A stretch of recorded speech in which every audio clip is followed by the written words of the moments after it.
Je me suis penché ce matin sur un article qui nous vient de 20minutes.fr et qui concerne les faits divers qui se passent à Lyon. Alors ce qui m'a intéressé, c'est que je vois un article qui nous parle de tags faits sur des murs. Et ce qui m'a surpris, c'est que ces tags ne sont pas des tags insultants et souvent, ils sont bien moins graves que beaucoup que j'ai pu voir, et en voyant le visage des auteurs et compagnie. Hein.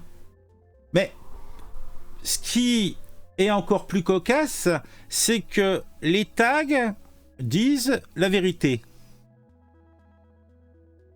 Là, on n'est pas sur des tags qui insultent le pays ou qui insultent la police. On est sur des tags assez curieux. Bon, je ne dis pas que taguer est interdit. Donc, effectivement, il faut appliquer la loi et procéder à l'interpellation et au remplissage d'une amende, voire même, pourquoi pas, faire un procès, aller savoir. Pourquoi pas, moi, dans l'absolu... taguer sur des biens privés, des murs machin, je vois pas où est le problème.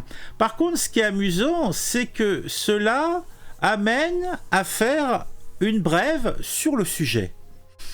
Ça me paraît quand même curieux. Hein.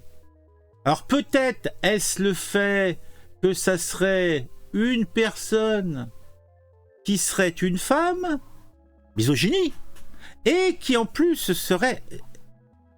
tagué d'extrême droite. Alors autant dire que oh là là là là. Bon, on en discute rapido, ça va pas être long, vous inquiétez pas, mais comme à chaque fois, ça va être du plaisir, ça va être comme du beurre sur une tranche de pain tout juste grillé.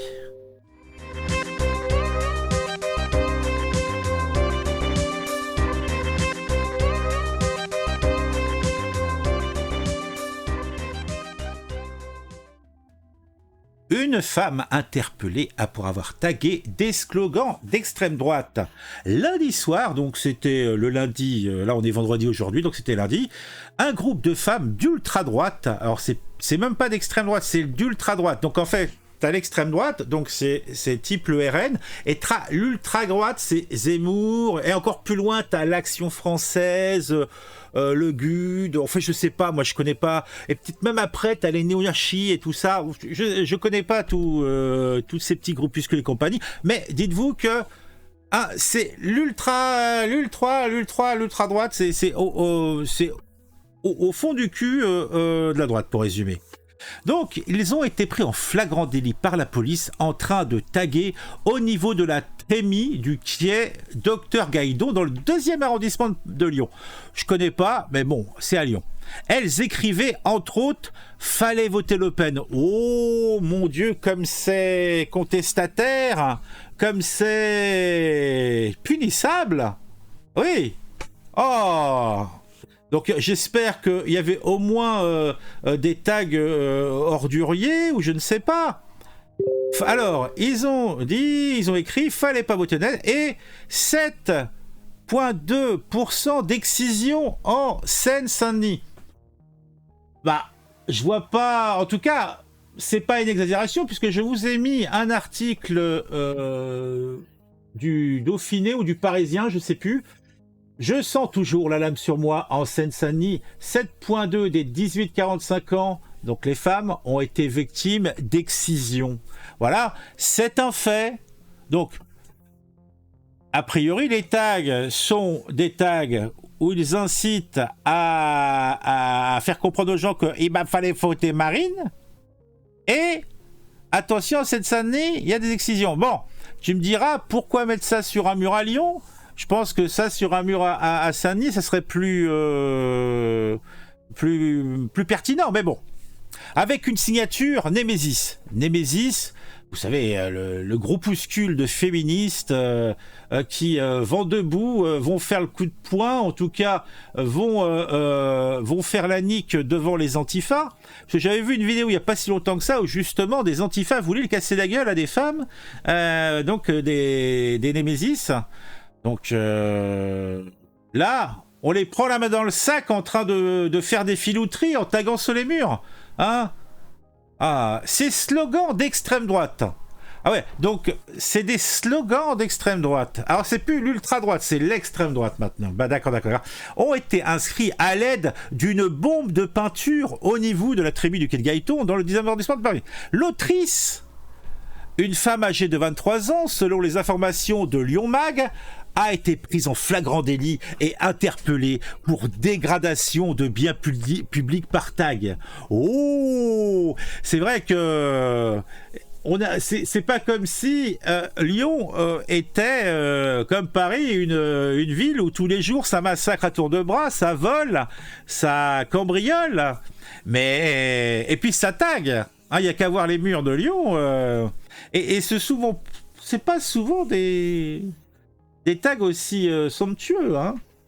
Par contre, une réflexion comme ça, les tags de les filles de la NUPES qui insultent la police, ça, j'ai pas vu de fait divers dans 20 minutes. Non. Je voudrais pas m'avancer, mais je pense que l'équité voudrait que des articles au sujet de l'arrestation d'activistes d'extrême gauche type Black Blocs soient aussi rédigés, surtout quand ils pètent des vitrines, quand ils taguent dessus. Les anarchos aussi. Moi, ce que je voyais le plus souvent, quand je me baladais en ville, c'était souvent des tags d'anarchos. Hein. C'est vrai que les tags de l'ultra-droite, je dois avouer que c'est pas si courant que ça. Il y en a quand même, faut pas déconner. Mais somme toute... En tout cas, c'est évident que ce fait divers montre bien que ces tags, c'est beaucoup plus grave que de cramer une église. Mais il se trouve que ceux qui crament des églises sont des gentils protagonistes et qu'ils sont logiquement protégés par la vision de notre société de demain. Mais je t'ai débusqué. Toi qui écris, tu es aux ordres. Et aux ordres avec une certaine orientation, je dirais, gauchiste, d'ultra-gauche même. Bon, et sans aller aussi loin, on va dire au moins d'une orientation du PES. En tout cas, l'équité, normalement, est prépondérante, ou plutôt prépondérante, dans notre état de droit. En tout cas, quand c'est toi, par exemple, qui vas faire un excès de vitesse, et que tu vas pas payer l'amende, bah, ils vont bien te trouver et aller chercher le pognon dans ta poche. Donc on sait en général quels sont les auteurs des tags à droite à gauche. Alors est-ce que le fait aussi que cette jeune femme de 23 ans, cette ultra droitarde, s'est fait prendre sur le fait? C'est intéressant. Bon, en tout cas, on sait bien que on connaît, en tout cas les autorités connaissent par exemple les noms-adresses de la majorité des Black Blocs qui errent, des activistes d'ultra-gauche, et même ceux qui ont fait leur sombre office à Sainte-Soline ou ailleurs, bah, la justice et les médias n'en parlent que sur la partie victimaire. Bon, en tout cas, il semblerait que ça soit plus facile d'arrêter des femmes qui taguent des vérités que des Black Blocs en train de casser ou d'agresser des policiers. À moins, bien sûr, que ça soit les ordres. Eh ouais. Bon, bah, je crois que je vous ai dit à peu près tout, hein, puisque en fait c'était une brève, et elle était rigolote, justement, dans cet angle que j'ai abordé. On se retrouve dans pas si longtemps de ça pour une nouvelle histoire, un nouveau fait divers, qui m'aura intéressé et qui, je l'espère, vous intéressera aussi. Un petit j'aime, un commentaire, c'est bon pour l'interaction entre nous, c'est bon pour le référencement. Parlant d'interaction, n'hésitez pas à me suivre sur les réseaux sociaux. Ce soir, sur la chaîne secondaire, je fais un live.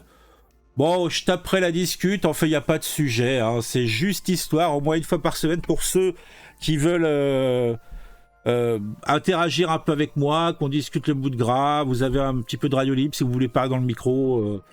Si vous voulez parler d'un sujet qui a été abordé la semaine, ça peut être intéressant. Sinon, comme je vous l'ai dit, suivez-moi sur les réseaux sociaux, les liens dans la description. On se retrouve un peu plus tard dans la journée, puisque une seule news par jour, ça serait bien trop peu.